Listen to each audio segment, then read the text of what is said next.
정결한 마음 주시옵소서. 우리 찬양 들으시고 우리 감시합니다.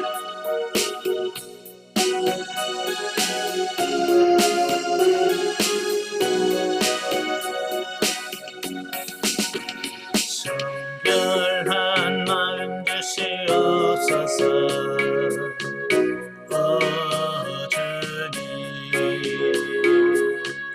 정직한 영을 새롭게 하소서. 정결한 마음 주시옵소서. 주님, 정직한 영을 새롭게 하소서.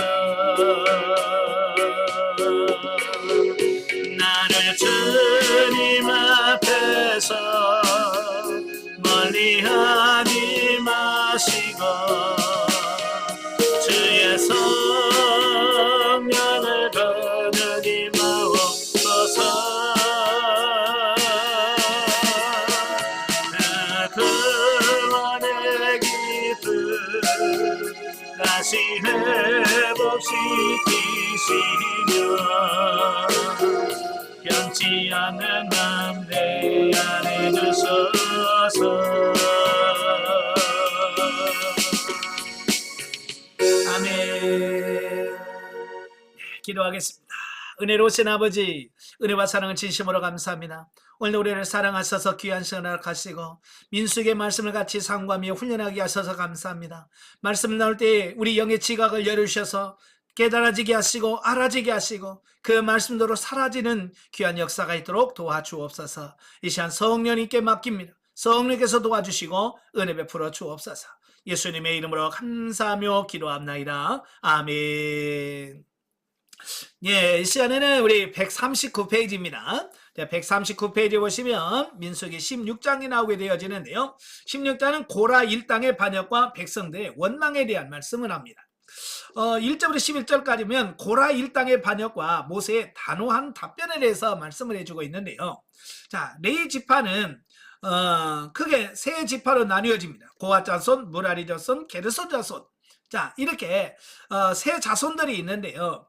그 세 자손 중에서 이 고핫의 손자인 고라가 모세와 아론의 사촌으로서 제사장직을 아론의 가족이 독점하는 것에 대하여 매우 불만스럽게 여기고 그것을 찬탈하려고 시도했다라고 하는 겁니다. 예.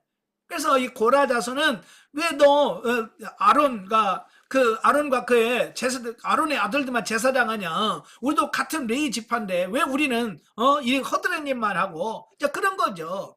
예.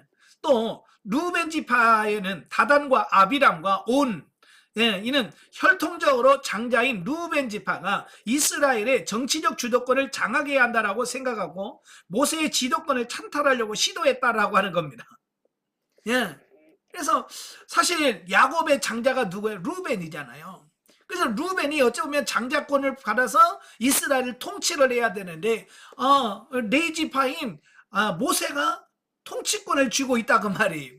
그러니까 그들 입장에서는 네가 뭔데? 네? 네가 뭔데 왜 통치하냐?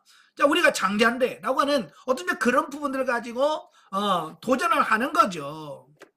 물론 사람이라면 다 그럴 수 있죠. 예, 같은 자손인데 누구는 제사장하고 누구는 짐꾼으로 일하다 보니까 그럴 수 있다 그 말이에요. 근데 그들은 이들의 반역은 단순히 모세와 아론이라고 하는 지도자에 대한 것이 아니라 하나님의 권위와 통치권을 무시하고 인간적인 탐심을 채우려는 사악한 생각의 발로였으며 하나님을 인위적으로 이용하고자 하는 교만한 행동이었다라고 하는 겁니다. 자, 왜냐하면 레위 집 모세나 아론이 제사장이 되고 그 이스라엘의 지도자가 되는 것은 그들 스스로가 되고 싶어서 된 거 아니잖아요. 그죠? 하나님께서 지명하여 그들은 세우셨다는 거예요. 그죠? 하나님께서 세우셨는데 그들은 하나님이 세우셨다라고 하는 그 하나님의 절대 주권을 인정을 못하는 거죠. 그래서 육신적으로 받아들인 거예요. 예. 그래서 자기들은 인정 안 하겠다라고 하는 거죠. 자, 오늘날에도 이런 비슷한 생각들을 가지신 분들이 참 많아요. 그래서 교회 안에서 직분자를 세울 때 다 나는 인정 안 해. 뭐 이러신 분도 계시거든요. 예, 그건 안 됩니다. 하나님께서 세우신 것은 내 마음에 들든지 아니든지 인정할 건 인정할 수 있어야 돼. 자, 4절부터 11절까지 보면 반란을 일으킨 고라 일당의 비방에 대한 모세의 답변으로 모세는 먼저 하나님께 기도를 하고 난 다음에 하나님께서 택하신 자를 가리기 위하여 향로를 취할 것과 자신들의 직임에 충실하지 못하면서도 탐심을 채우기 위하여 반란을 일으킨 고라 일당을 책망하는 내용이 나옵니다. 예, 그래서 향로를 취하라. 이 향로를 취해서 이 향로는 뭐예요? 예, 그 제사장들은 성소 안에 매일 아침과 저녁으로 들어가서 향을 살라야 되잖아요. 그 향을 살릴 때 쓰는 그 향로를 말합니다. 예, 구약의 향은 신약시대의 기도거든요. 예, 기도를 하나님께 해서 하나님께서 그 기도에 응답하는 사람이 하나님의 선택된 자다. 어떤 그런 하나님이 세우셨다라고 하는 것을 증명할 수 있는 그 방식을 취한 거죠. 자, 여기서 우리는 모세의 훌륭한 신앙적 자세를 엿볼 수 있는데요. 그는 그 앞에 닥친 문제를 기도로 해결했다라고 하는 거예요. 자기의 감정으로 그들을 대하지 않고 하나님께 먼저 기도하면서 하나님의 뜻을 따라 일을 진행했다라고 하는 거예요. 이건 참 어찌 보면 오늘날 저와 여러분이 본받아야 될 여러 가지 것 중에 하나라고 볼 수 있습니다. 우리는 성제리 옆에서 기도하기보다 먼저 몸이 움직이죠. 그죠? 이제는 몸이 움직이기 이전에 먼저 하나님께 기도하는 그 순서부터 잘 지키시길 바랍니다. 자, 두 번째로 사람이 하나님으로부터 받은 은사와 직분은 각기 다르지만 그것을 겸손히 받아들이고 그 맡은 직임에 최선을 다해야 되는 사실을 교훈해주고 있습니다. 예, 자, 우리는 자주 하나님의 일, 즉 직분의 높고 낮음과 좋고 나쁨에 대해서 많이 따집니다. 예, 심지어는 뭐요? 목사가 높아, 장로가 높아, 권사가 높아, 집사가 높아, 뭐 이런 것들 있잖아요. 이건 무의미한 거거든요. 이건 하나님의 일하기 위하여 주어진 직분이지. 그것은 어떤 신분의 높고 낮음에 대한 부분을 말씀하고 있는 게 아니거든요. 그죠? 예. 그래서 우리는 이걸 직분이 마치 세상에서의 어떤 권위, 어떤 신분 이런 게 아니라는 것을 꼭 기억하시면 좋겠습니다. 예. 자, 12절부터 22절까지 보면 패역한 반역자를 대하는 모세의 신앙적 태도. 고라의 항변에 답변하는 모세는 이제 고라의 행동을 같이 했던 다담과 아비람과 이야기를 듣고자 그들을 소환하나 그들은 소환에 응하지 않고 대신 뒤에서 모세를 젖과 꿀 이르는 땅에서 애굽에서 이스라엘을 끌어내어 광야에서 죽게 하고 백성들로 하여금 판단이 흐려지도록 선동하는 자로 매도하고 비방하고 있다라고 하는 겁니다. 모세가 와서 대화 좀 해보자 라고 해도 그 대화를 거부하면서 뒤에서 이상한 말들을 하는 거죠. 그들이 하는 말이 옳은 게 있어요? 없어요. 젖과 꿀이는 애굽 땅입니까? 아니에요. 젖과 꿀이는 땅은 가나안이에요. 가나안이 젖과 꿀이는 땅인데 그들은 애굽이 도리어 그들은 젖과 꿀이는 땅이다라고 주장한다 그러면 이 전혀 옳지 않는 걸 가지고 판단력이 흐린 백성들을 선동하는 거예요. 자, 이때 모세는 다담과 아비람의 행위가 비록 자기에만 해당되는 것이 아니라 자기를 이스라엘 지도자로 세우시고 이스라엘을 애굽에서 인도하여 가나안에 들이시고자 하신 하나님의 주권과 통치권에 대한 심각한 도전임을 느끼고 매우 분개했다라고 하는 겁니다. 그러니까 차라리 자기 모세에 대한 권위의 도전이었다면 그걸 받아들일 수 있어요. 그렇지만 이건 그를 세우시고 하나님께서 이스라엘 백성들을 가나안 땅으로 인도하시는 그 모든 부분을 거부하는 하나님의 통치권까지도 부정해버리는 이런 결과를 가져오기 때문에 모세는 분노할 수밖에 없었다라고 하는 것. 자, 그래서 하나님의 주권과 통치권을 바로 세우기 위해서 하나님께서 그들의 옳고 그름을 판단해 주시기를 요청하고 있습니다. 하나님이 판단해 주세요. 네. 자, 여기서 우리는 문제를 신앙적으로 해결하려고 하는 모세의 자세와 자신의 이권보다는 하나님의 영광을 먼저 보존하려는 훌륭한 의지를 발견할 수 있다라고 하는 겁니다. 그러니까 모세는 자기 인간의 개인의 감정을 가지고 그들을 대하지 않고 하나님께 맡겼다라고 하는 거예요. 만약에 육신의 감정으로 대하면 니들이 뭔데 나한테 감히, 이렇게 되면 또 싸움밖에 안 일어나잖아요. 그래서 모세는 그러지 않았다는 거예요. 하나님께 맡겼다는 거예요. 이처럼 신앙인은 어떤 일에서도 먼저 하나님의 영광을 보존하려는 열심을 가져야 된다. 또한 하나님의 방법으로 모든 문제를 해결하고자 노력해야 된다라고 하는 겁니다. 예. 근데 사람들은 가끔 화가 나면, 예, 감정이 상하면, 예, 이것저것 안 보는 사람들이 많거든요. 예. 그래서 감정에 치우치면 안 됩니다. 항상 하나님의 말씀, 하나님이 무슨 일을 처리할 수 있도록, 하나님이 해결할 수 있도록 하나님께 맡기는 이 부분이 중요한 거예요. 자, 23절 40절까지면 하나님의 보응.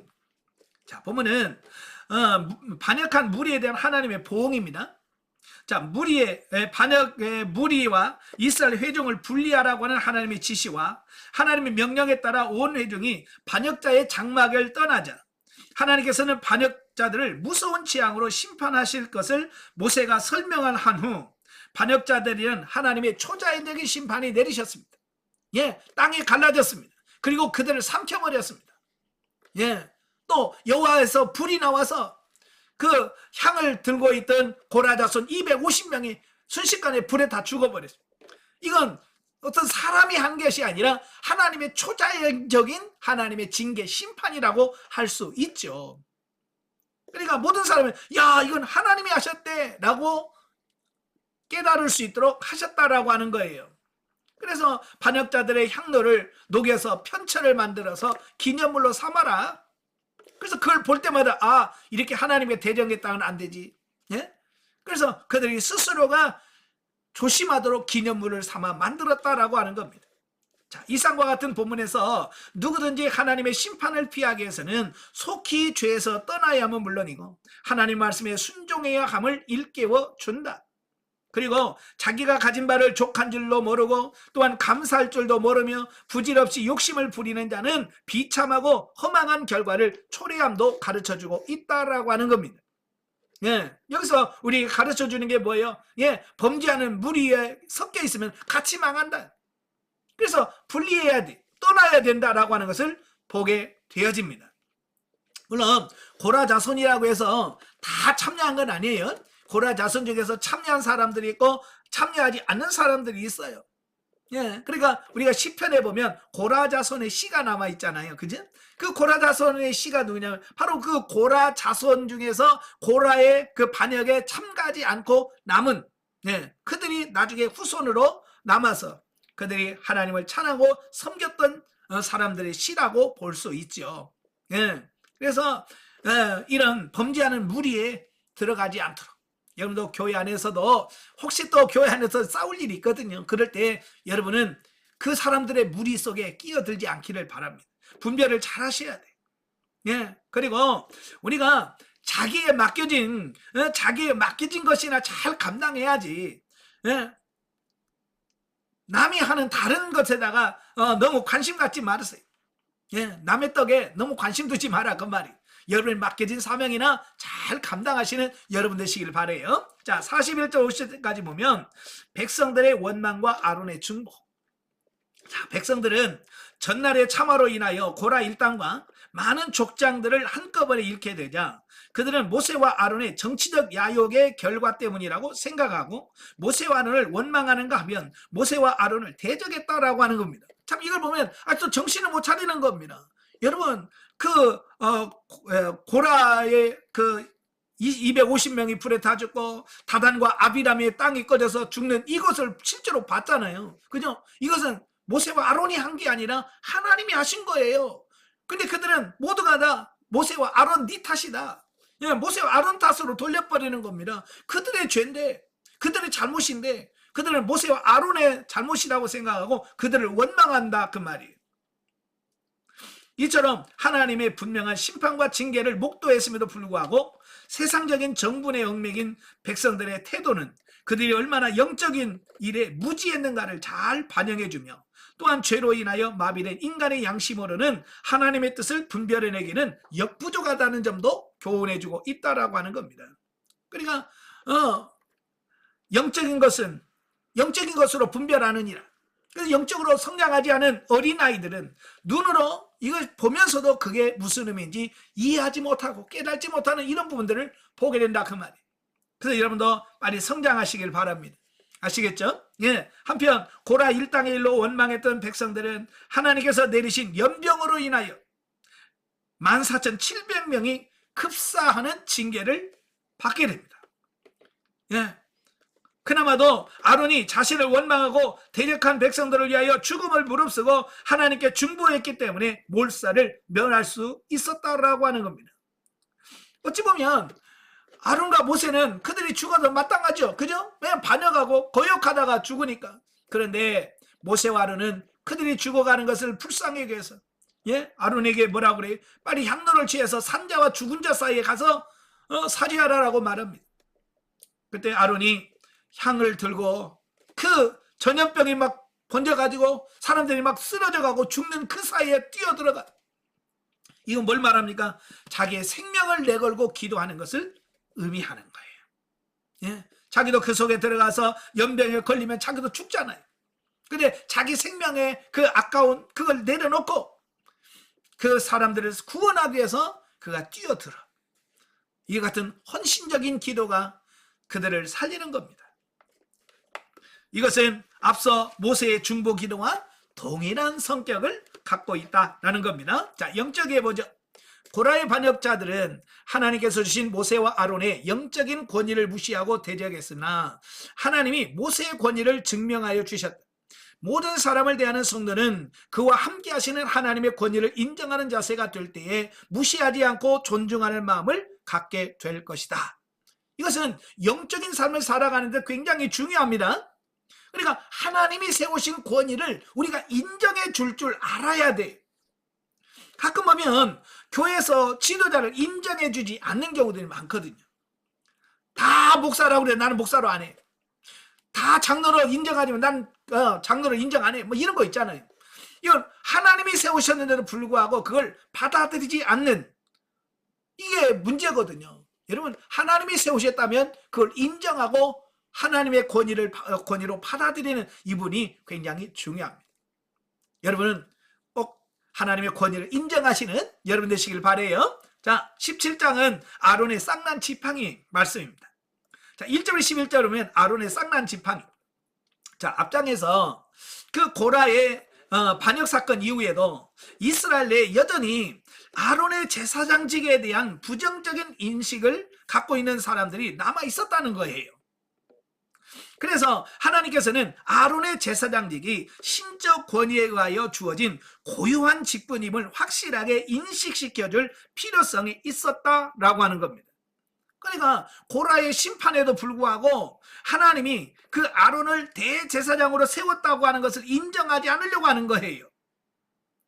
예, 그래서 하나님께서는 특별한 방법으로 하나님이 아론을 선택했어 라고 하는 것을 증명하려고 이 아론의 쌍난 지팡이를 허락했다는 거예요. 자, 당시 지팡이는 목자나 여행자가 사용하기도 했지만 이 통치자에게는 권위의 상징이었다. 그래서 홀이라는 말을 쓰죠. 이 홀은 임금이나 왕들이 주의할 때 쓰는 주의봉을 말합니다. 바로 그래서 하나님은 각 지파별로 지팡이를 하나씩 가져오게 해서 각자의 지팡이에 족장의 이름을 쓰게 한 후 증거궤 앞에 두게 하였다. 자, 이튿날 모세가 장막에 들어가 본즉 아론의 지팡이에 우미 돋고 순이 나고 꽃이 피고 살구나무가 열렸다라고 하는 겁니다. 여러분, 정상적인 상태에서는 그럴 일이 있어요, 없어요? 그렇게 마른 막대기에서 어떻게 자라서 순이 나고 싹이 나고 꽃이 피고 열매가 그것도 하룻밤 사이에 이루어집니까? 이거 불가능한 거예요. 이건 기적인 거죠. 네, 기적인 하나님께서 이뤄내신 거예요. 그래서 하나님이 그 지팡이를 증거궤 앞에 두어 그 증거를 삼으라고 말씀하신 거죠. 사람들은요, 금방 경험하고도 금방 잊어버려요. 그래서 아론의 쌍난 지팡이를 증거궤 안에다가 보관하고 있음으로써 사람들이 그걸 잊어버리지 않도록 하나님께서 그걸 계속해서 보관하고 지키라고 말씀해주고 있는 거예요. 자, 이와 같은 본문을 통해서 우리는 하나님께서 당신의 사역자를 그냥 내버려 두지 않으시고 언제나 함께 하시고 보증이 되어 주신다는 사실을 말씀해 주고 있습니다. 예, 하나님은 자기 자신이 택한 백성들을 하나님이 친히 보증하시. 그래서 여러 가지 사건들을 통해서 하나님 내가 너 세운 건 맞아 라고 하는 이 보증을 쓰셨어요. 바로 아론의 쌍난 지팡이를 보셨고요. 기드온에게는 그 양털 실험을 하잖아요. 그죠? 여기만 이슬이 있게 해주세요. 그 다음 날은 여기만 없게 해주세요. 그 시험을 통해서 하나님이 그를 선택했다고 하는 것을 그들에게 확인을 시켜줬고, 사울왕도 그가 왕으로 기름 부어받았지만 대다수가 많은 사람들이 인정하지 않잖아요. 근데 암몬과의 전쟁을 해서 승리하고 나서 사람들이 와, 하나님이 사울을 이스라엘 왕으로 세우셨구나, 이걸 받아들였잖아요. 또 다윗도 그가 기름 부음 받았지만 아무도 인정하지 않아요. 그러나 그가 골리앗을 쳐 죽이는 사건을 통해서 많은 사람들로부터 이제 뇌리 속에 하나님이 다윗을 선택하셨구나, 이걸 기억하도록 하는. 그러니까 하나님은 한번 택한 백성은, 지도자는 하나님께서 그와 함께 하시고 보증해 주시는 이 부분을 보게 되는 겁니다. 또 하나님께서는 연약한 백성을 사랑하셔서 범죄의 가능성을 미연에 방지하기 위하여 섭리하고 계신다는 사실을 교훈해주고 있다라고 하는 겁니다. 자, 오늘 날에도 이 교회 안에서 직분으로 인한 분쟁이 자주 발생합니다. 특히 교회 안에서 목회자와 장로, 이 많은 문제가 발생하거든요. 자, 문제는 대부분이 자기 자신의 역할이 무엇인지 이걸 정확하게 인지하지 못하고 깨닫지 않는 부분에서 오는 거예요. 사실은 목회자가 해야 될 일이 있고 장로가 해야 될 일이 따로 있거든요. 이걸 서로 간섭을 하면 문제가 생겨요. 그래서 목회자는 목회자로 일을 하고, 장로는 장로의 사명을 감당하고, 권사는 권사로서 일을 감당하면 문제가 되지 않아요. 다른 영역을 침범하면 꼭 문제가 생기거든요. 자, 12, 13절에서는 두려움에 떠는 백성들. 자, 하나님께서 그 아론의 쌍난 지팡이, 그 난 기적을 본 이스라엘 백성들은 그때서야 자기 자신, 그때 그렇게 하고서도 자신들의 잘못을 깨닫고 회개하기는커녕 오히려 하나님이 자기를 멸망시키고자 하는 계획을 갖고 계신 것으로 오해해서 두려워했다라고 하는 겁니다. 자, 사실 하나님은 지금 이스라엘 백성을 죽이려고 아론의 지팡이에 싹을 나게 한 게 아니거든요. 하나님은 정반대예요. 그들을 살리시고 다시 너희들 실수하지 마. 내가 아론을 세웠어. 이거 인정해. 이거 거부하지 마라. 그런 의미에서 그 기적을 행했는데 이스라엘 백성은 그걸 보면서 이거 하나님 우리를 죽이려고 작정하셨구나, 이렇게 받아들인다는 거예요. 여러분, 하나님께서 그들 죽이려면 그냥 죽이시지 그렇게 아론의 쌍난 지팡이를 싹을 나게 하시고 이런 복잡한 걸 해서 그걸 죽이시겠습니까? 아니에요. 그들은 하나님의 마음을 오해한 거예요. 하나님의 뜻을 오해한다, 그 말이에요. 오늘 우리도 하나님의 뜻을 오해한 게 너무 많아요. 하나님께서 우리의 믿음을 기르시고 우리를 연단시키기 위해서 때로는 우리가 기도해도 하나님은 그 기도를 미루시고 우리의 믿음을 키워가시는데 우리는 뭐라고 오해합니까? 하나님 안 계셔. 또 하나님 나를 미워하나 봐 라고 스스로 오해하는 경우가 있거든요. 절대 그런 뜻 아닙니다. 이제 오해하지 마세요. 하나님의 그 본심을 바로 이해할 수 있는 우리가 돼야 돼요. 자, 사실 하나님은 이번 사건을 계기로 해서 하나님과 이스라엘 사이에 가로놓였던 불신의 벽을 제거하고 새로운 관계를 정립해서 백성들로 하여금 하나님의 선하신 목적과 사랑을 깨닫게 하고자 하셨다. 그러나 그들이 하나님을 두려워했다는 것은 불신앙의 증거라고 할 수 있다라고 하는 거예요. 하나님이 아직도 100% 못 믿고 있는 거예요. 하나님은 공의로우신 분이시지 무자비한 공포이시는 결코 아니다라고 하는 거예요. 여러분 어때요? 하나님이 어때요? 무서운 분이십니까? 아니면 사랑을 느끼시는 하나님이십니까? 여러분이 늘 죄짓고 하나님 혼나신 분들은 하나님 무서운 하나님으로 인식할 거예요. 그래서 하나님 무서워 이러신 분은 뭐야? 하나님 배 얻어 터지는 분들. 많이 하나님께 맞아보신 분들은 하나님 두려울 거예요. 그러나 하나님의 사랑을 많이 받아보신 분들은 두려운 게 아니라 하나님만 생각해도 하나님의 사랑이 느껴지고 감사가 될 거예요. 예, 잘 순종해서 사랑의 하나님을 경험하시길 바랍니다. 자, 영적 예입니다. 하나님께서 아론의 지팡이에 기적을 나타내신 것은 그 기적을 통해서 아론의 권위를 인정해 주시고 아론에게 제사장 직분의 권위가 있음을 확증해서 백성들이 그에게 제물을 가지고 와서 제물을 드렸을 때 속죄의 역사가 그 백성들에게 실제적으로 나타났던 것처럼 이제 우리의 육체로 하여금 영 중심의 삶만이 승리한다는 사실을 깨닫게 하여 준다. 사실 이 권위를 인정한다는 게 굉장히 중요하거든요. 여러분, 제사장의 권위를 인정해야 그분한테 가서 제사를 드릴 때 이 제사가 하나님의 상달리에서 내 죄가 속죄가 되는구나, 이걸 받아들일 수가 있는 거예요. 근데 이 권위를 인정하지 않으면 이 제사장이 제사를 드려도 이게 진짜 될까? 또 제사장이 두 손 들어 축복하면 저런다고 축복이 오나? 이 권위를 인정하지 않으면 그 제사장을 통해서 하시는 하나님의 사역까지도 부정하게 돼. 나중에 신약 성경에 보면 사도 바울도 그 자기의 사도성에서 굉장히 강조를 많이 하잖아요. 예? 예수 그리스도로 사도된 바울은 이렇게 자기의 사도성을 굉장히 강조하거든요. 예, 왜냐하면 사도 바울도 그 사도성에 대해서 굉장히 많은 도전을 받거든요. 너는 사도도 아니야. 너는 예수님 12 제자 중에 아니었잖아. 그러면 바울을 사도성을 자꾸 부인하려고 한단 말이에요. 근데 바울은 아니야, 하나님이 나를 사도로 세우셨어라고 하는 강조합니다. 그러면 바울은 사도라는 직분이 좋아서 그럴까요? 아니요. 사도 바울의 그 사도라고 하는 그 부분을 부정해버리면 사도 바울이 기록한 13권의 성경이 무시가 돼버리는 거예요. 성경으로서의 권위가 사라져버리는 거예요. 바울이 전한 그 복음이 권위가 상실돼 버리는 거예요. 그 사도성을 거부하는 순간 모든 것이 다 거부가 되는 거예요. 그래서 바울은 자기가 사도라고 하는 이것을 나타내려고 하는 것이 아니라 그를 통해서 증거되는 하나님의 말씀이 하나님의 말씀이야라고 하는 권위를 세우려고 하니까 사도성에 대한 부분이 강조될 수밖에 없는 거예요. 예, 오늘도 마찬가지예요. 예, 하나님이 세우신 권위는 우리가 스스로 인정해 줄 수 있어야 된다라고 하는 것을 말씀해 주고 있습니다. 자, 18장으로 가죠. 자, 18장은 제사장과 레위인에 관한 기본 규례에 대해서 말씀을 합니다. 1절로 7절은 제사장과 레위인의 직무. 자, 본문은 앞장 17장과 매우 밀접한 관계를 맺고 있어요. 즉, 백성들의 부르짖음에 대한 하나님의 자비로우신 응답이라고 할 수 있습니다.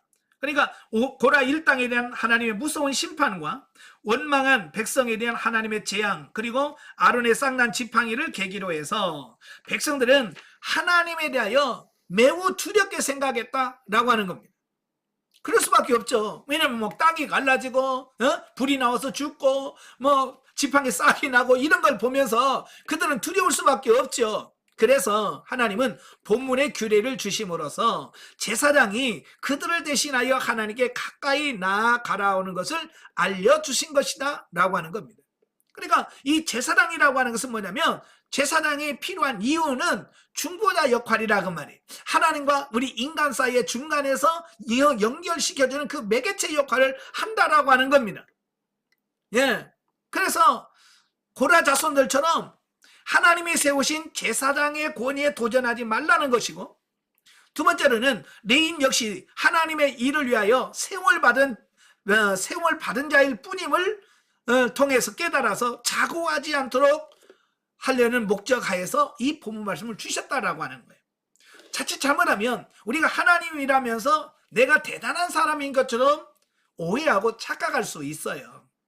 예, 그러면 안 돼요. 우리는 하나님의 일을 하기 위하여 세움받은 일꾼일 뿐이에요. 예, 바로 그래서 우리가 자고하면 안 돼, 교만하면 안 된단 말이에요. 따라서 백성들은 더 이상 하나님께 나아가는 일로 인하여 두려워할 필요가 없게 되었고, 오히려 제사장을 통해서 하나님과 지속적인 관계를 유지할 수 있게 되었다라고 하는 거예요. 자, 8절부터 20절까지 보면 제사장의 분깃에 대해서 말씀을 하는데요. 자, 제사장은 레위 지파 소속으로 다른 지파의 사람들과는 달리 기업을 분배받지 아니하고 평생을 성막에서 하나님을 섬기는 일에 전념해야 했기에 본문은 이런 제사장들의 생계를 위하여 주어진 규례다라고 하는 겁니다. 예, 제사장들은 평생을 어때요? 예, 성막에서 하나님을 섬기는 일에 봉사자로 세움받은 사람이 레위인들이에요. 예. 그런데 주의 일 한다고 해서 그들은 먹고 사는 것도 있어야 되잖아요. 그죠? 밥 안 먹고 주의 일 할 수 있습니까? 아니에요. 저도 목사입니다만 밥 먹어야 설교해. 밥 먹어야 기도에 인도하고 밥 먹어야 목회도 하지. 밥 못 먹고 배고픈데 어떻게 설교하고 이런 강의를 할 수 있겠습니까? 그죠? 그러니까 그들에게도 먹고 살아야 되는 의식주 문제가 해결하는 것이 필요하다는 거예요. 네. 그래서 그들의 생계를 유지하기 위해서 이 규례를 하나님께서 주셨다는 거예요. 즉 제사장들은 백성들이 하나님께 바친 거제물과 요제물 그리고 곡식의 첫 열매와 짐승의 첫 새끼를 자신의 몫으로 받았다라고 하는 겁니다. 자, 이런 사실은 하나님께서 제사장의 분깃이 되어 주셨음을 의미한다라고 하는 겁니다. 그러니까 제사장들은 기업이 없어요. 세상적인 기업이 없습니다. 자, 그래서 그 제사장들에게 뭘 주셨냐면 거제물. 자, 거제물은 뭐라고 그랬어요? 레위기할 때 다 설명드렸는데요. 들었다가 내리는 이 제사를 거제라고 그래요. 자, 요제는 앞뒤로 흔드는 제사를 요제. 그리고 부으는 것은 전제. 불에 태워서 드리는 걸 화제라고 해서 4가지 제사 제도 방식이 있어요. 하나 거제, 속죄, 화목제물 드릴 때 오른쪽 뒷다리는 거제물로 드리다가 내려요. 그래서 제사를 집전한 제사장 몫으로 가요. 그 다음에 이 짐승의 가슴, 이 가슴은 흔들어 요제를 삼는 소재를 삼으면 이건 제사장 몫으로 가는 겁니다. 이렇게 각자의 몫이 주어져요. 그래서 곡식의 첫 열매, 또 짐승의 첫 새끼, 이걸 다 바치면 그것이 바로 제사장의 몫으로 주어졌어. 그래서 그들은 농사 짓지 않아도 그들은 그 백성들이 드리는 그 거제물과 요제물과 그 첫 열매와 짐승으로 그들은 먹고 살 수 있는 의식주 문제가 해결되어지는 거예요. 자, 오늘날에도 자, 교회 성도들은 교회에서 목회에 전념하는 사역자들의 생계를 책임져야 돼. 그래서 이 목회자들이 목회에 전념할 수 있도록 성도들은 협력하셔야 된다. 사실 저도 목회를 해보니까 목사가 먹고 사는 거에 막 신경 쓰다 보면 진짜 이 목회에 전념할 수가 없어요. 저도 제가 아는 목사님들도 이제 이중직이라고 그랬죠. 교회가 이제 작으니까 교회 자체에서 이 사례비가 못 나오는 거죠. 그러니까 목사님들이 택배도 하기도 하고 뭐 정수기도 하시고 뭐 아니면 또 그 대리 운전도 하시고 이런 분도 계시거든요. 그분들 보면 너무 힘들어 하시는 거예요. 사실 그 일 하나만 해도 힘든데 그거다 또 목회까지 해야 되지. 그러니까 이 두 가지를 같이 하면 너무 힘든 모습들을 많이 보거든요. 자, 그러면서 우리 목회자가 정말 하나님의 일할 수 있도록 하나님 이름만 전념할 수 있도록 이 물질의 축복을 통해서 이루어지면 참 좋겠습니다. 위에서 기도 많이 해 주셔야 돼요. 우리나라에도 지금 80%가 미자립 교회입니다. 그러니까 혼자서 이걸 해결을 못하는 그런 형편이에요. 그러니까 이런 어려운 교회들 위해서 여러분들이 같이 기도해 주시면 좋겠고요. 자, 세상의 모든 것이 하나님의 것이요 그에게 속하지 않은 것이 없는 그분께서 친히 당신의 사역자들의 분깃이 되어 주겠다라고 약속하시고 이를 소금 언약이라고 칭하셨다. 하나님께서 당신의 사역자들에게 내가 끝까지 너의 기업이 되어 주겠다라고 하나님 약속했거든요. 그러면서 이걸 소금 언약이라 그래서 소금이라고 하는 말은 변치 않는 언약이라 그런 뜻이에요. 그러니까 이런 고기라든지 어떤 이런 것에다 소금을 쳐놓으면 안 상하잖아요. 그죠? 오래 보관할 수 있어요.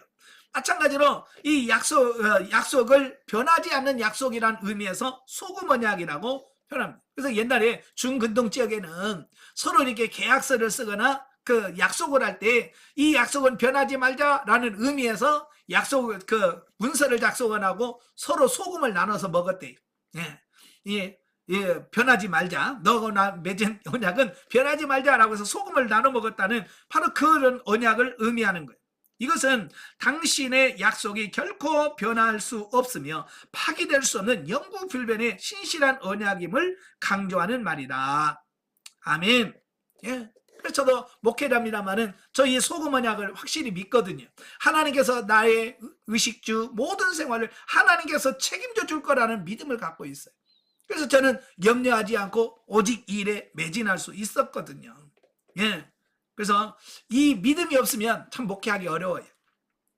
예. 그래서 많은 저도 이제 후배들, 특별히 개척하려고 하는 목사님들이 이거 어려워요. 예, 사실 어려운 건 사실이에요.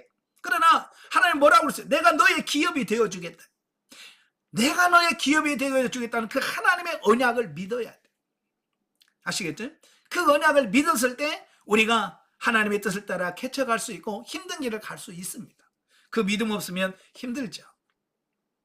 자, 21절부터 32절까지 보면 레인의 분기세.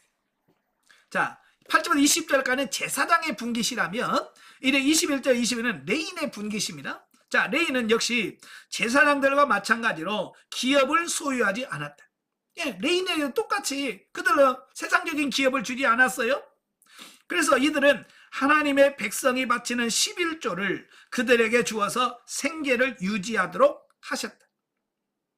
특별히 레인이 11조에 전적으로 의존하여 생계를 유지해야만 했던 것은 그들이 세상의 분깃에 눈을 돌려 탐하지 아니하며 전적으로 하나님의 손길만을 바라보고 살아야 함을 의미한다.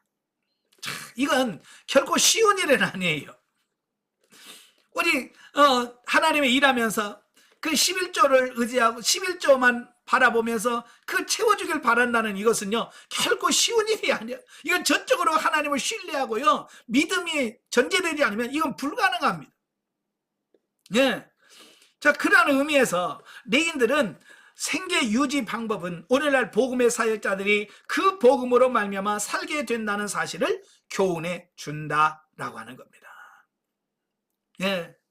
자, 여기서 저는 이제 전도사 생활 오래 해봤고 부교육자 생활, 부교육자 생활 8년 했고 또 담임 목사로서 지금까지 해왔습니다만은 참 하나님만 전적으로 바라보고 온다는 게 쉽지 않아요. 참 저도 전도사 때 처음 교회 전도사로 부임받아서 갔는데 그 목사님이 그러시는 거예요. 한 달에 10만 원씩 주겠다. 사례비 10만 원씩 주겠다고. 그래서 그러고 갔어요. 근데 그 목사님이 교회가 어려우니까 사례비를 안 주시는 거예요. 한 달이 돼도 안 주시고 제가 1월부터 사역을 했는데 1, 2, 3월 달 안 주셔. 4월인가요? 4월 초인가? 부활절 지냈다고 부활절 헌금 들었다고 10만 원 줘요. 그리고 5월 달 안 주시고 6월 달 안 주시고 7월 첫 주에 맥주 감사절 한다고 맥주 감사절 헌금 들었다고 10만 원 줘요. 그 다음에 8, 9, 10월 아니고 11월 달에 되니까 추수감사절 헌금 들었다고 10만 원 줘요. 그리고 12월 달에 성탄절 감사헌금 들었다고 10만 원 줘요. 1년에 제가 40만 원을 받았어요. 야, 그렇게 받으면서 이걸 학비를 내야죠. 나도 먹고 살아야죠. 책 사야죠. 등록비 내야죠. 참 어려웠어요. 그런데도요 지나놓고 보니 하나님께서 그 모든 상황에서 하나님께서 채워주시고 지켜주시더래요. 예. 왜 하나님께서 그런 환경을 허락하셨냐면 그런 환경 속에서 정말 하나님만 바라보고 간다는 거 이건 쉬운 일이 아니에요. 근데 하나님께서 그걸 원하셨기 때문에 저는 그렇게 했어요.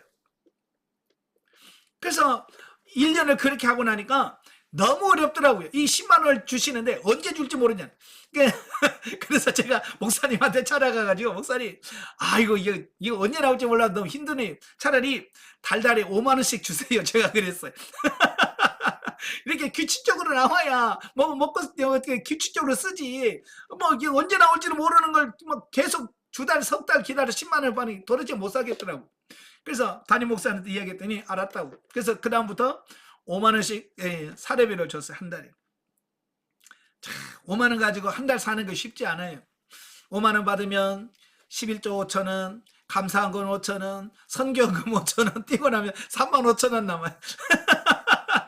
35,000원 가지고 겨우 간 게 일주일, 하나 2주일 가요. 그런 삶을 살. 그런데요, 하나님께서 그런 상황 가운데서 저를 지켜주시려고 보호하셨고 오늘까지 오게 하셨어요. 예. 이걸 통해서 제가 말하려고 하는 게 뭐냐면 하나님께서 힘들지만 채워주시더라. 이 믿음이 필요하더라. 예, 마태복음 10장에 보면 예수님께서 12제자를 선택하시고요, 그들에게 각자 전도하는 능력을 주셨어요. 전도하는 능력을 주셨고요, 병을 고치는 능력을 주셨습니다. 귀신을 쫓아내는 능력을 주셨고요, 그들에게 뭐라고 그래요? 전대도 가져가지 말고 두모로도 가져가지 말고 전도하러 가라. 이건 뭘 말합니까? 예, 전적으로 하나님만 의지하라고 말씀하고 있는 거거든요. 전적으로 하나님만 의지해. 그러면 하나님께서 너 책임져 줄 거야. 오늘도 하나님의 일하면서 그런 믿음, 확신, 이게 필요하지 않을까요? 뭐 평신도니까 나는 필요 아니에요. 이건 평신도든 목회라든 하나님의 택한 백성은 하나님께서 책임져 주시고 채워주신다는 이 확신을 갖고 일하시는 여러분 되시길 바래요. 한편 11조는요, 이처럼 하나님의 사역자를 위한 분깃을 삼는 데 사용되었지만 그 근본적인 취지는 우리가 소유한 것 전부가 하나님의 것이요, 우리는 다만 그분의 청지김을 고백하고 항상 하나님의 은혜를 기억하여 감사하도록 하기 위함일 뿐만 아니라 우리로 하여금 하나님께만 소망을 두도록 하기 위한 것이다 라는 겁니다. 자, 우리가 이제 11조 그러면 부담되는 분도 많이 있어요. 믿음이 적으면, 믿음이 없으면 이 11조가 굉장히 부담스러울 거예요. 사실 뭐 믿음 있는 사람도 11조 부담이 되는 분도 있거든요. 자, 여기서 11조라는 게 뭐냐? 자, 11조에 왜 하나님이 11조를 하라고 하느냐라고 하면 하나님의 사역자들의 분깃이에요. 구약에서 레위 사람들은 땅도 안 줘요. 네, 그러니 그들이 11조를 내야만 그들이 그걸로 먹고 살거든요. 그러니까 그들의 생계를 위해서는 반드시 레위 사역자의 분깃으로 주어져야 돼. 그런 취지에서 하라고 했고요. 두 번째로 뭐냐? 우리가 소유한 전부가 하나님의 것이요, 우리는 다만 그분의 청지김을 그 11조를 내므로써 고백하는 거예요. 그러니까 입으로 고백하는 고백도 있지만 이 11조는 내가 물질을 드리는 행위로 통해서 하나님께 신앙을 고백하는 거예요. 아시겠죠? 예, 그 다음에 항상 하나님의 은혜를 기억하며 감사하도록 하는 거예요. 11조 드리면서 하나님께서 모든 걸 채워주셨습니다, 이건 하나님께서 주신 겁니다 라는 그 하나님의 은혜에 감사를 하는 것이에요. 그 다음에 우리들로 하여금 하나님께만 소망을 두도록 하기 위함이다. 예, 11조 드리면서 이건 하나님께 드리는 거예요. 하나님 나라에 심는 거예요. 그래서 하나님께만 소망을 두도록 하려고 하는 이런 의미가, 복합적인 의미가 담겨져 있어요. 예. 자, 따라서 11조를 드리는 자는 가장 아름답고 최상의 것으로 바치되 11조를 하나님의 축복을 받아내기 위한 흥정의 매개물로 만들어서는 안 된다라고 하는 겁니다. 자, 이게 무슨 말이냐면 제가 아는 어느 집사님이, 제가 알기로는 그분이 한 달에 수입이 100만 원이었거든요. 그래도 오래됐죠. 벌써 한 20년도 훨씬 넘는데 그 집사님이 그 수입이 100만 원도 안 되는데 제가 알기로는 100만 원 정도 되는데 11조를 50만 원을 내는 거예요. 예. 그래서 제가 불러서 그분한테 물어봤죠. 아니, 내가 알기로는 집사님의 수입이 제가 100만 원 정도밖에 안 되는 걸로 알고 있는데 어떻게 11조를 50만 원씩 냅니까? 그랬더니 그분이 하는 말이, 네, 11조를 50만 원씩 낼 수 있도록 하나님께서 축복해 주실 것을 바라는 믿음으로 드린다는 거예요. 그러니까 결국은 욕심으로 내는 거예요. 네, 내가 이렇게 낼 테니까 하나님 500만 원, 월 수입 500만 원 될 수 있도록 도와주세요. 그 얘기거든요. 이게 뭐냐? 11조를 가지고 하나님의 축복을 받아내는 흥정물이 돼버린 거예요. 그저 하나님 은혜에 감사해서 내가 10의 5를 드립니다 라고 하면 문제가 안 돼요. 그러나 내가 축복을 받아내기 위한 목적으로 그렇게 과도하게 11조를 내는 것은 이건 의미가 없어요. 만약에 많은 분들이 그러다가 실망을 해요. 뭐냐면 그렇게 했는데 하나님 복을 안 주셨다. 아니 성경에 언제 그런 복을 그렇게 하겠다고 말씀했습니까? 하나님 그런 적 없거든요. 아시겠죠? 그래서 우리가 많은 분들이 11조를 복을 받는 수단으로 사용하면 안 됩니다. 그래서 하나님은 시험해보라. 말라기서 있잖아요. 시험해보라. 아니 그런 말이 아니라니까요. 정확하게 말라기의 말씀의 의도를 정확하게 이해를 하고 해야 되는데 그냥 문자적으로 봐봐 하나님 시험하라고 그랬잖아 라고만 하면 성경을 제대로 보지 못하는 겁니다. 물론 11조는 하나님의 축복을 받을 수 있는 가장 확실한 비결이기는 합니다. 그럼에도 불구하고 우리는 11조가 하나님의 것이라는 것과 그것을 드리는 것이 우리의 의무임을 잊지 말아야 된다. 왜? 하나님께서 내가 준 것의 10분의 1만 내게 바쳐라 라고 하나님께서 말씀하셨거든요. 그래서 우리가 그냥 하나님 말씀에 순종하면 되는 거지 그 이상도 이하도 아니라는 거예요. 자 11조에 대해서 할 말이 참 많죠. 유튜브에 보면 11조에 대해서 이상한 말들이 참 많습니다. 그런 부분에서 들을 때 우리가 분별을 좀 잘 하셔야 되겠습니다. 어느 집사님이 저한테 전화해가지고 여러 가지 이야기를 하다가 뭐라고 말씀하냐면 목사님은 11조 해요? 라고 묻더라. 근데 왜 저는 그분이 그런 말 하는지를 알겠더라고요. 그래서 제가 그랬어요. 저 11조 안 해요. 그랬어요. 그러니까 그분이 왜? 목사님이 11조 안 해요? 그러더라고요. 그래서 저는 11조 안 하고요. 10에 5조, 10에 6조 합니다. 많게는 10에 10조 합니다. 제가 그랬어.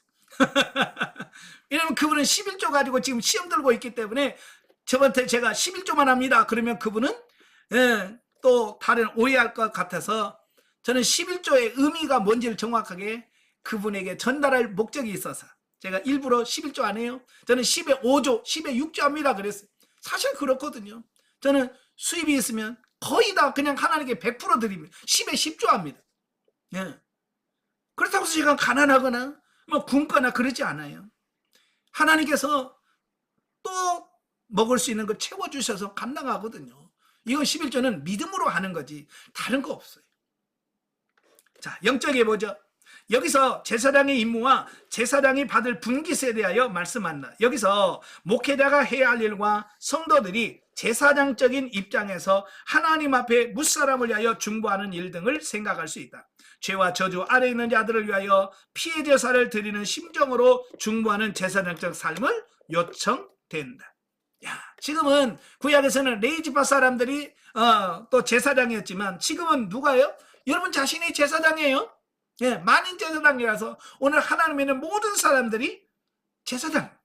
그래서 오늘도 저와 여러분들이 이 제사장적 삶을 살 수 있는 삶이 되셔야 돼요. 자, 19장으로 가면 이제 선민과 정결에 대한 말씀을 해요. 자, 1절부터 10절까지가 정결용 제법, 제조법에 대해서 말씀을 합니다. 하나님께서 정죄를 받은 출애굽 1세대들은 광야 40년 동안 모두 죽도록 되어 있었을 뿐만 아니라 고라 일당의 반역 사건과 그에 따른 백성들의 원망 사건으로 인하여 백성들은 자연히 시체에 접촉하는 일이 자주 있을 수밖에 없었다라고 하는 겁니다. 그러니까 전염병으로 14만 7천 명이 한순간에 그냥 순간적으로 죽지. 고라는 순간적으로 250명이 죽지. 그러니까 평균적으로 보면 이스라엘 백성들이 약 200만에서 250만, 300만 정도 되거든요. 그러니까 200만에서 300만 명 정도가 움직이면 거의 매일 초상 친다라고 보시면 돼요. 매일 장례를 치를 수밖에 없는 거예요. 그러면 사람이 돌아가시면 어떻게 돼요? 그 시체를 처리하기 위해서 사람들이 동원되겠죠. 그래서 염하는 사람, 입가는 사람, 또 그걸 또 매장하는 사람. 그러니까 한 사람이 돌아가시면 그 장례를 위해서 많은 사람들이 어때요? 시신을 만질 수밖에 없고 접촉할 수밖에 없어요. 그러면 그 시신을 만진 사람은 7일 동안 부정하거든요. 그러니까 이 부정한 사람들이 자기 부정을 씻고 다시 돌아와야 돼. 바로 그 돌아올 수 있도록 만드는 바로 그 정결케 하는 물을 만드는 그 법을 여기서 말씀해 주고 있습니다. 자, 그런데 이스라엘 사람들에겐 시체가 죄의 결과인 사망의 열매로 간주되었는 바 그것을 만지는 사람은 의식상 부정한 자로 규정이 되었다. 그러니까 이스라엘 사람들은 시신은 뭐냐? 죄의 결과물이라는 거예요. 이 시신은 죄의 결과물이에요. 그러니까 그 죄의 결과물인 그 시신을 만지는 순간 부정하게 된다. 의식적으로. 자, 그렇게 인식을 한 거예요. 따라서 결국 이렇게 나아가다가는 백성 전체가 부정케 될 우려가 있었다라고 하는 거예요. 그래서 하나님은 그 부정을 씻게 할 수 있는 정결 예법을 제정해서 백성들로 하여금 언제나 성결한 삶을 살도록 유도하셨다라고 하는 겁니다. 그러니까 시신을 만지는 사람이 부정해. 근데 부정한 사람이 다른 사람을 만지면 그 만진 사람도 부정하게 돼. 그러니까 이걸 빨리 해결하지 않으면 이 이스라엘 전체가 뭐가 돼? 다 부정한 사람이 될 가능성이 농후한 거예요. 그래서 그 부정한 것을 방지하기 위해서 이걸 확산되는 것을 방지하기 위해서 바로 그 해결책을 허락해 주셨는데 그게 바로 붉은 암송아지로 만든 정결하게 하는 제물 제조법인 거예요. 자, 보면은 시체를 만져서 부정하게 된 자를 정결케 하는 그 물을 만드는 제조법에 대해서 언급하고 있는데요. 자, 먼저 온전하고 흠이 없고 아직 멍에를 매지 아니한 붉은 암송아지를 제사장이 진 밖으로 잡은 다음, 붉은 암송아지 한 마리를 취해가지고 저 진 밖으로 그를 끌고 갑니다. 그래서 그 붉은 암송아지를 진 밖에서 잡아요. 그 다음에 두 번째로 제사장은 손가락에 그 피를 찍어 회막 앞에 7번 뿌립니다. 그 소의 피를 발라서 그 회막 쪽을 향해서 피를 7번 뿌립니다. 그리고 나서 송아지와 함께 백향목과 우슬초와 홍색실을 넣어서 같이 전풀을 다 태웁니다. 자, 여기서 백향목은 영생을 상징하고 우슬초는 부패를 정결케 하는 것을 상징하고 홍색실은 강력한 생명력을 상징합니다. 바로 이렇게 상징하는 상징물을 거기서 넣어서 같이 태우는 겁니다. 자, 그리고 세 번째로 그리고 난 다음 정한 자로 하여금 암송아지의 죄를 취하여 진 밖에 보관했다가 부정을 씻는 물을 만드는데 사용하였다라는 거예요. 자, 이러한 정결 예식은 우리의 죄와 사망의 부정으로부터 정결케 하신 그리스도의 희생과 사역을 예표한다는 겁니다. 바로 구약에서는 붉은 암송아지를 잡아서 죄를 씻는 이것은 신약시대 예수 그리스도의 희생과 예수 그리스도의 사역을 통하여 우리가 깨끗함을 받았다라고 하는 것을 예표한다고 말이에요. 즉 흠없고 아직 멍에를 매지 아니한 붉은 암송아지는 본질적으로 죄가 없으시며 또한 결코 죄에 오염되지 아니한 그리스도의 순결함을 상징합니다. 또 그 송아지가 죽는 것은 그분의 대속적 희생을 예표하고 예수 그리스도께서 십자가에 돌아가실 것을 예표하고 또 암송아지를 진 밖에서 잡은 것은 예수님께서 영문 밖으로 끌려가서 희생당하게 되실 것을 예표해 준다. 자, 바로 이 붉은 암송아지는 예수 그리스도께서 이 땅에 오셔서 우리의 죄를 삭하시기 위해서 십자가에 못 박혀 죽으실 것을 미리 보여준 예표다라고 볼 수 있는 겁니다. 자, 11절 19절까지 보면 그러면 그 제물 용도와 사용법은 어떻게 되느냐? 자, 암송아지의 죄로 만든 정결케 하는 물을 시체를 만진 자, 다른 것은 안 됩니다. 다른 건 안 되고 오직 시신으로 인하여 부정한 사람들만 정결케 한단 말이죠. 그래서 시신을 만든 자, 또 죽은 자의 장막에 들어간 자, 또 죽은 자의 뼈나 무덤을 만진 자, 또 죽은 자의 장막에 있는 그릇과 같이 시체로 인하여 부정케 된 사람이나 물건을 정결케 하는 데 사용했다. 이건 다른 거 아니고요. 이 시체와 관련된 모든 부정을 씻는 데만 이 제물이 사용되었다라고 하는 거예요. 그래서 가족이나 이웃이 죽었을 때 그 시체를 정중히 돌보고 매장하는 것은 지극히 당연한 일일 뿐만 아니라 불가피한 일이다. 그렇죠? 나 시신 만지기 싫어. 아무도 안 하면 시신이 계속 거기서 부패한다면 더 부정해가게 된다 그 말이에요. 누군가는 그것을 처리를 해야 돼요. 예. 그럼에도 불구하고 시체를 접촉한 자뿐만 아니라 그 영향권 아래 있었던 사람과 물건까지도 부정하다고 규정한 것은 죽음의 원인과 죄악의 심각성을 교훈해 주기 위함이다. 아까 설명드렸죠? 죽음이라고 하는 것은 죄의 결과물로 생겨난 거예요. 그래서 그 결과물인 시신을 만지는 모든 사람들이 부정해진다라고 하는 것을 보게 됩니다. 자, 20절부터 22절까지 보면 영원히 지킬 정결 규례. 정결 규례를 지키지 않은 자는 죽음을 당하리라고 이미 말씀하신 하나님께서 본문에서는 그 정결 규례를 영원히 지키도록 다시 한번 명령하고 계십니다. 자, 그러니까 이 붉은 암송아지로 인하여 이것을 자기를 깨끗게 하는 방법을 하나님께서 다 마련해 놓으시고 다 해 놓으셨음에도 불구하고 그걸 지키지 않으면 그 백성 중에서 죽임을 당할 것이다 라고 말씀하시는 거예요.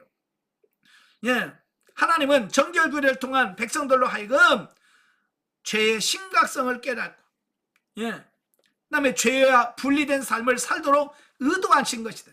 그러니까 이렇게 시신을 만진 사람은 7일 동안 부정하고 진 밖에 있다가 3일째 7일째 붉은 암송아지로 죄의 물을 타서 뿌려야 깨끗함을 받는다. 이것은 뭘 말하냐면 죄는 심각하다. 죄를 지으면 안 된다라고 하는 죄의 심각성을 이야기하는 거고, 그 다음에 죄와 분리된 삶을 살도록 의도하신 것이다. 그래서 이 시신을 만진 사람은 마을로 들어올 수가 없어요. 마을 밖에서 그들이 깨끗한 다음에만 들어올 수 있는 거거든요. 이건 죄와의 분리를 이야기하고 있어요. 그러니까 이런 목적이 있어서 그런 제도를 허락하셨다라고 하는 거예요. 사실 죄는 마치 전염병과 같아서 아주 작은 부정에서부터 주의하지 않으면 순식간에 확대되고 만다. 예나 지금이나 이 죄의 심각성은 대단한 거예요. 그래서 금방 번진다 그 말이에요. 그 아이들도 보면 그 어린이집 며칠 갔다 오면 욕부터 배워. 참 그 신기해요. 다른 거 배울 것도 많은데 꼭 그런 것들만 배워온다면 이게 뭐냐, 죄는 그렇게 빨리 오염이 된다라고 하는 것을 우리에게 가르쳐 주는 거예요. 그래서 우리가 주의하지 않으면 순식간에 확대되고 맙니다.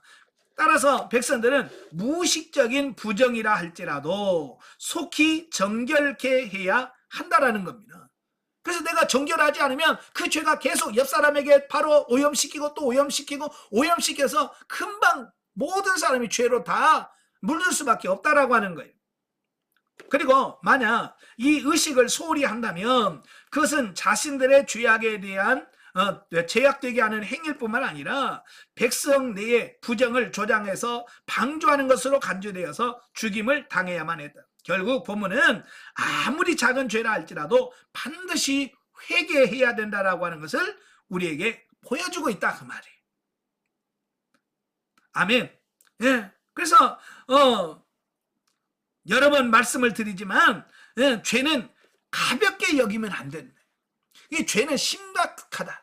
이걸 지금 계속해서 우리에게 말씀해주고 있는 겁니다. 자, 20장입니다. 자, 20장은 무리바 물 사건과 미리암과 아론의 죽음에 대한 말씀이에요. 자, 1절부터 13절은 무리바 사건에 대한 말씀인데요. 자, 본문의 사건은 광야 생활 38년의 시간을 뛰어넘어 광야 생활에 거의 끝부분으로 시간 이동을 하는 것을 보게 돼요. 이게 무슨 말이냐면 그 앞에 붉은 암송아리 물들이는 이 사건은 출애굽하고 나서 시내산을 떠나서 바로 주신 제도거든요. 그런데 이 무리바 사건은 뭐냐면 38년의 시간을 뚝 뛰어넘어 시내산에서 가데스 바네아에서 바로 38년 동안 광야에서 맹맹맹 돌다가 38년에 다시 가데스 바네아까지 온 이 사건을 이야기하고 있어요. 그러니까 38년의 기간은 기록이 되어 있지 않아요. 자, 왜 그럴까요? 전에도 제가 서론적 2에서 설명을 드렸지만 이 광야 38년의 기간은 죽음의 시간이라고. 38년은 기록할 의미가 없어. 계속 광야에서 실패하고 얻어 터지고 죽고 하는 이 계속 그 시간이 계속 반복되어졌다라고 하는 것을 의미하는 거예요. 그러니까 그 기간은 기록할 이유가 없어. 그래서 싹 지워버린 거예요. 그래서 광야 시작 다시 그 가데스까지 돌아온 사건을 이야기하고 있어요. 어찌 보면 무리바 사건은 모세에게 있어서 정말 가슴 아픈 사건이다 라고 볼 수 있고요. 또 우리들에게도 큰 교훈을 주는 말씀이다라고 보시면 돼요. 자, 보면은 모세의 가나안 입국 금지라고 하는 비극을 일으킨 무리바 사건에 대한 언급. 그러니까 모세가 가나안 땅에 들어가지 못하거든요. 그 이유는 바로 이 사건을 통해서 이루어진 거예요. 그러니까 출애굽 제40년 정월에 벌써 이제 40년이 됐어요. 정월에 백성들은 기나긴 광야 생활을 청산하고 가나안을 향해서 나아가기 위하여 다시금 가데스 바네아에 모였다라고 하는 거예요. 그러니까 38년 전에 가데스 바네아에서 12명의 정탐꾼을 보냈죠. 예. 그래서 거기서 그들의 믿음이 없어서 40년이라고 하는 시간을 광야에서 돌고 오라고 하는 명령을 받아서 38년을 광야 돌고 다시 그 자리에 온 겁니다. 네. 정말 많이 돌았죠. 그죠? 많이 돌았어요. 예. 그러나 백성들은 또다시 그들의 고질적인 불평과 원망을 시작했다라고 하는 거예요. 참 여기서 참 중요한 게 뭐냐, 38년 전에 죄짓었는데 38년 훈련받고 다시 그 자리에 왔는데 똑같더라고 말이에요. 변화가 별로 없더라는 거예요.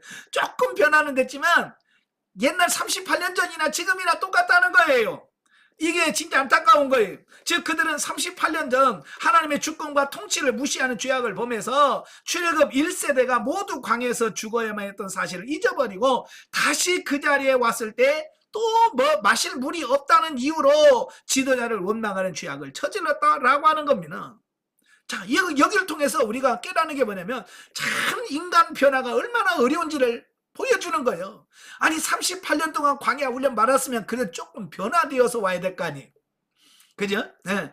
38년 훈련 받았으면 좀 왕창 깨져가지고 정말 새로운 모습으로 왔어야 될 거 아니에요. 근데 여전히 똑같더라는 거야. 또 물이 없다는 이유로 모세와 아론을 원망하면서 돌 던지려고 하는 거예요. 이걸 통해서 우리에게 깨닫게 하는 게 뭐냐면 광야는 40년이 아니라 100년을 살아도 광야에는 큰 변화가 없다. 이걸 말씀해주고 있는 거예요. 자, 여러분들 이제 보시겠지만 영성훈련 받기 전에 여러분 광야에서 몇 년 동안 살으셨어요? 여러분 신앙생활하면서 많게는 30년, 40년, 50년, 60년 동안 신앙생활에 왔을 거예요. 어때요? 큰 변화 있었어요? 없었죠. 바로 그걸 보여주는 겁니다. 이 광야는 내가 100년을 살아도 이 광야 삶을 사는 100년은요 큰 변화가 없어요. 언제 변화가 있냐? 광야를 벗어나서 가나안에 들어가야 그때부터 큰 변화가 조금씩 나타나게 돼요. 제가 늘 영적으로 성장해서 광야를 빨리 통과해야 된다고 이야기하는데 왜? 광야에서 오래 머물러 봐야 변화가 되지 않아요. 영적으로 성장하지 않습니다. 그래서 광야는 빨리 통과하고 지나가야 된다라고 말씀하는 거예요. 이해가 되시죠? 또한 본문에서 우리는 모세의 결정적인 실수로 인하여 비극을 목도하고 안타까움을 금할 수 없다. 즉 반석을 명하여 물을 내라 하신 하나님의 명령에도 불구하고 인간적인 격정을 제어하지 못한 모세가 반석을 쳐서 물을 내므로 하나님의 영광을 가리운 결과 그는 지금까지의 수고에도 불구하고 가나안 입성을 금지당하고 만 것이다 라고 하는 거예요. 자, 백성들이 뭐라고 그래요?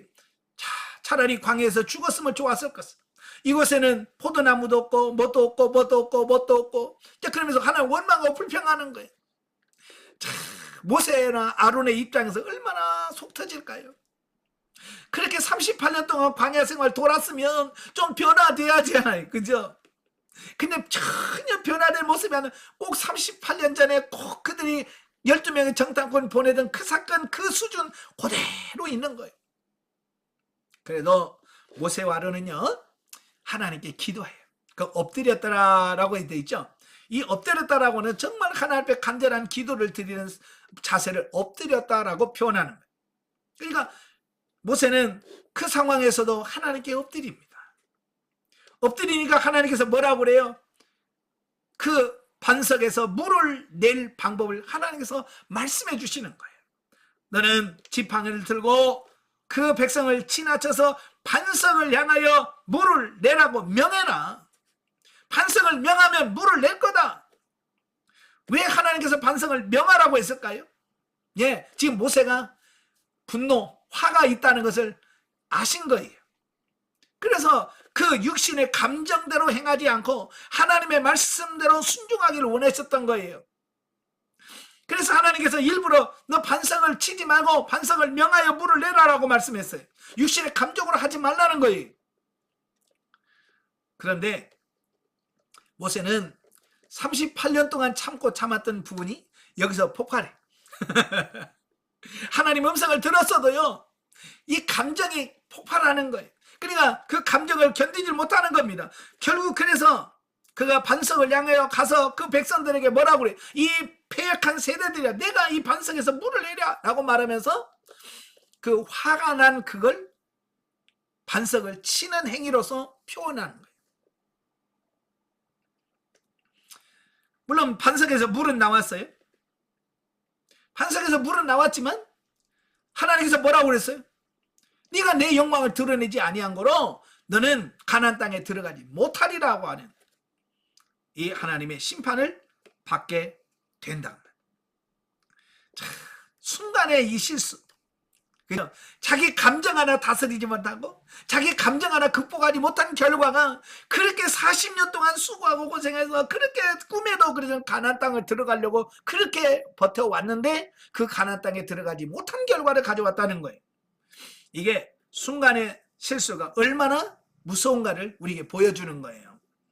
예, 그래서 이러한 본문의 내용은 오늘날에도 하나님을 원망하고 그의 명예를 훼손하는 자는 정녕 하나님 나라에 들어갈 수 없다라고 하는 것을 교훈해 준다는 거예요. 예. 또 하나님의 나라를 사모하는 자는 인간적인 감정을 자제하고 겸손해야 할 것을 교훈해 주고 있다라고 하는 겁니다. 예, 특히 우리가 영성훈련하면서도 늘 조심해야 되는 게 뭐냐면 육신의 인간의 혈기를 조심해야 되는 거예요. 혈기. 예. 이 혈기를 다스리지 못하고 이 혈기를 극복하지 못하면 그 혈기 때문에 실수하는 거예요. 야고보서 1장 9절에 뭐라고 그랬어요? 성내는 것은 하나님의 의의를 이루지 못하는 일이다. 혈기를 가지고 하나님의 일하는 것은 하나님의 의의를 이루지 못한다는 거예요. 그래서 내 혈기, 내 감정을 잘 처리해서 화난다고 화난 감정으로 일하지 마세요. 원래로 많은 분들이 교회에서 일하면서 혈기 난다고 교회 안에서 싸웁니다. 이건 절대로 하나님의 영광 드러나지 않아요. 교회에서는 절대로 혈기로 하나님이 일하면 안 됩니다. 아시겠죠? 그래서 늘 기도하세요. 하나님, 내 혈기를 십자가 처리시켜달라고. 내가 이 혈기로 하나님이 일하지 않도록 그걸 처리시켜달라고 기도하셔야 돼요. 그 자칫 잘못하면 우리도 모세처럼 실컷 하나님의 일하고 마지막에 거부당할 수 있습니다. 처리를 잘 하셔야 됩니다. 14절부터 21절까지면 에돔과의 협상에 대한 말씀이에요. 네, 에돔과의 협상. 자, 모세는 무리바 사건으로 인하여 비록 가나안의 입국에 허락되지 않았음에도 불구하고 자신이 할 수 있는 한 최선을 다했다. 야, 여러분 같으면 어떻게 해요? 너 가나안 땅에 들어가지 못하리라 그러면 여러분 어떻게 하겠어요? 알았어요, 이제 들어가든지 말든지 지네들 알아서 하겠죠. 우리는 거기에 그럴 수 있단 말이에요. 근데 모세는 자기가 가나안 땅에 들어가지 못한다는 걸 알아. 왜? 하나님의 음성을 들었으니까. 그럼에도 불구하고 어때요? 끝까지 최선을 다해서 이스라엘 백성들을 섬긴다라고 하는 것을 보게 되어집니다. 예, 참 이걸 보면 이 모세는 얼마나 그가 충성스러운 사역자인지, 예, 우리가 이걸 볼 수 있습니다. 그래서 자기 이해타산과 상관없이 하나님의 일에 순종하는 우리가 되셔야 됩니다. 자, 즉 백성들이 현재 위치한 가데스 바네아에서 가나안 땅으로 가려면 지형상 사해 남단을 거쳐 요단 동편으로 나아가는 것이 가장 빠르고 적합했다. 그러자 반드시 에돔 족속의 영토를 통과해야만 했기에 모세는 사자를 보내어서 에돔이 이스라엘과는 혈연적인 관계에 있는 형제 민족이라는 점과 에돔에 어떤 피해도 주지 않으리라는 점을 밝히면서 에돔이 이스라엘에 대한 우호적인 태도를 해주기를 기대했다라고 하는 거예요. 자, 지도를 한번 보시면, 자, 지금 이스라엘 백성들이 머무는 곳이 여기예요. 여기가 가데스. 자, 여기서 이 가나안 땅에 들어가려면 제일 빠른 길이 이 에돔 족속이 있거든요. 이 사해 바다를 통해서 이곳으로 해가지고 여기가 모압 평지거든요. 예, 모압 평지. 여기까지 가면 이게 최단 거리예요. 제일 빠른 거리예요. 길도 좋고요. 예. 그래서 이렇게 가면 좋아요. 가려면 이 에돔 땅을 지나가야 돼요. 예, 에돔 땅을 지나가야 돼요. 그러면 에돔 왕이 뭘 해야 돼요? 허락을 해야 돼요. 지나가도 된다. 그래서 모세가 이 에돔 왕에게 편지를 써서 보내는 겁니다. 우리가 애굽에서 살다가 이 가나안 땅으로 들어간다. 너희는 형제 국가가 아니냐. 이 에돔이 누굽니까? 바로 야곱의 형 에서의 후손들이 세운 나라잖아요. 예, 어쩌면 이스라엘과 제일 가까운 혈통적 가까운 나라가 어디야? 에돔 족속이에요. 그러니까 바로 그걸 이유로 해서 우리가 형제 국가 아니냐. 그래서 우리가 지나갈 수 있도록 해줘라. 우리는 아무 피해도 안 주겠다. 우리가 뭐 양식을 먹으면 양식값을 줄 거고 물을 마시면 물값을 주겠다라고까지도 말합니다. 그런데 에돔 족속들은 이런 지하에 거절하고 맙니다. 자, 왜 거절할까? 왜 거절할까? 제가 창세기 하면서 말씀을 드렸어요. 이 상징하는 바가 달라요. 에서는 우리의 육을 비유하고 야곱은 영을 비유한다고 그랬어요. 예. 그러니까 이 육은 영이 하는 것에 호응하지 않습니다. 호의적이지, 육은 영의 일에 호의적이지 않다라고 하는 거예요. 그래서 로마서에 보면 사도 바울이 육신은 하나님과 원수가 된다. 예. 육신은 하나님을 기쁘시게 할 수 없다라고 얘기하거든요. 바로 이제 그런 영적인 차원을 이야기하면, 아하, 그냥 자기 땅 지나가는 게 귀찮아서 그런 게 아니라 육은 영이 잘 되는 꼴을 못 보는 거예요. 그래서 거부하는 거예요. 자, 여기서 에돔 땅은 모세의 요청을 이런 지하에 거절합니다. 심지어는 무력을 동원해서 이스라엘의 진로를 차단하기까지 합니다. 따라서 이스라엘은 우회해서 가나안 땅으로 들어갈 수밖에 없었다라고 하는 거예요. 예. 그러니 이스라엘 백성들이 얼마나 힘들었겠어요. 그러니까 반드시 가면 편한데, 자, 에시온 개별까지 쭉 내려가서 에돔을 돌아서 뱅뱅뱅뱅 돌려보니 얼마나 힘들었겠어요. 네. 이스라엘은 에돔에게 매우 불쾌한 대접을 받았음에도 불구하고 그들과 충돌하지 아니하고 순순하게 물러난 것은 하나님께서 세일지경을 에돔의 것으로 주시고 해하지 말도록 명령하시기 때문이다라고 하는 거예요. 예. 하나님께서, 야, 내가 에돔 땅은 그들에게 주신 준 기업이야. 그래서 그들이 거절하면 싸우지 말고 돌아가. 자, 이건 뭘 말합니까? 하나님의 일은 하나님의 뭔가를 할 때 하나님이 허락하셔야만 할 수 있다라고 하는 것을 우리는 기억하셔야 돼요. 그러니까 내 마음대로 그냥 하고 싶으면 하고 싫으면 마는 게 아니라 하나님께서 허락하셔야만 하는 거예요. 아시겠죠? 예. 이런 사실은 정당성 있는 목적을 이유로 하나님의 명령을 파기해서는 안 된다는 것과 하나님께서 행하시는 약속은 반드시 지켜진다는 점을 교훈해주고 있습니다. 자, 이 에돔 땅은요, 이미 야곱이 창세기 26, 27장에서 축복을 받아내잖아요. 20장에 축복을 받아내. 그러니까 에서가 나중에 와가지고 울면서, 아버지 내게 빌복이 없습니까?